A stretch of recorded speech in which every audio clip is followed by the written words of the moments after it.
Australian Michelle Guthrie is a woman to watch in the fast-moving world of internet technology. A digital media executive with some 14 years of experience in roles based out of Hong Kong and Singapore, the University of Sydney trained lawyer is now one of the most senior women at Google in Asia. Michelle Guthrie talked to Charlotte Glennie from Google's business headquarters in Singapore.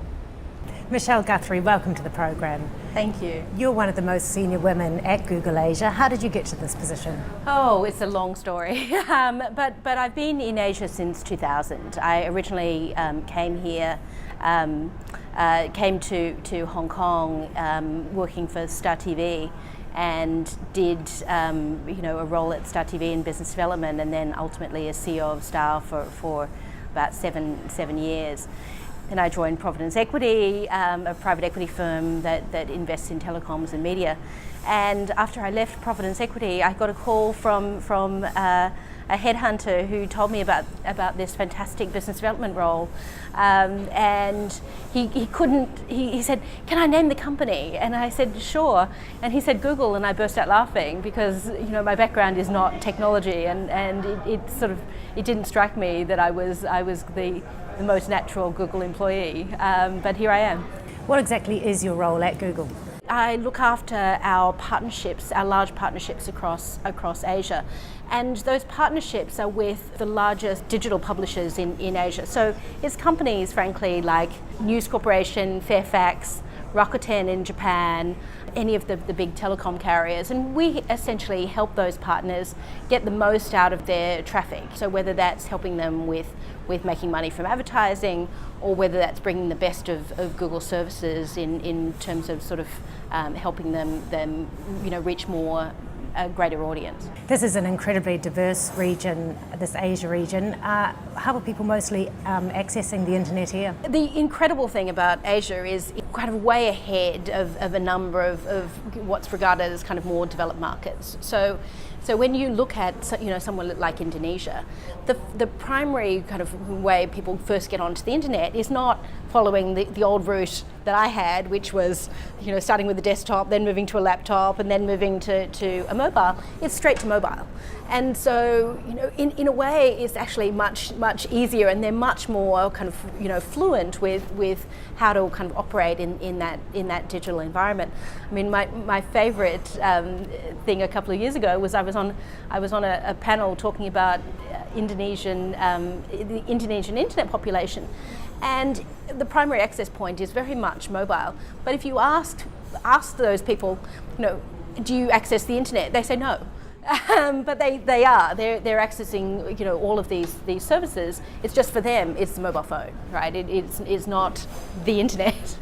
So what are the implications for Google in terms of reaching these people through their mobile phones as opposed to, say, desktops, which might be more appropriate in the West? The key thing is really around following the sort of user behaviour. And when you look at a country like Indonesia, the primary point of access, the first point of access, is not following the traditional route of desktop, then to laptop, and then to mobile, but it's straight to mobile. And so the operation and the user requirements around that are fundamentally different. But it also means that Asia can really take the lead in terms of developing services and business models that really relate to that user base. How is Google generally viewed in Asia or in different countries across Asia, and how does this translate in terms of attracting advertisers? My job is very much, as I said, to deal with the large both traditional and digital partners across Asia. And I think they very much see us as partners in this journey of their digitization and their ability to kind of reach an audience and monetize that audience.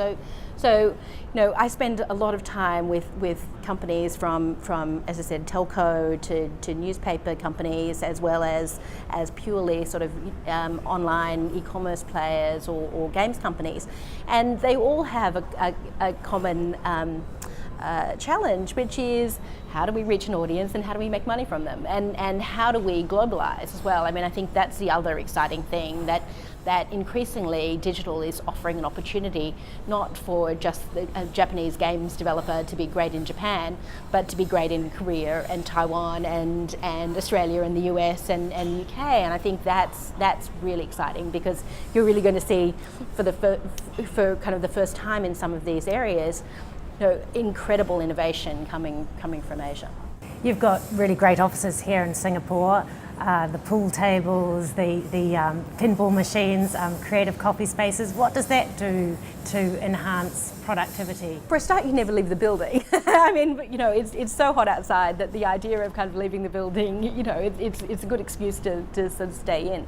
But what it does encourage, and I spent a lot of time travelling to other offices that we have across Asia, is you have these casual conversations in the cafe, or waiting in the line, or making a coffee, or in the micro kitchen, that you wouldn't otherwise have. It is really encouraging collaboration in a way that you can't quite manufacture. It is just happenstance, and that's what I love about it. It is this sense of coming across people and chatting to people in a way that you wouldn't if you had a more traditional office environment. And as an Australian woman working in such a big role in this region, do you have advice for others who are considering moving up here? My bias is very much around Asia.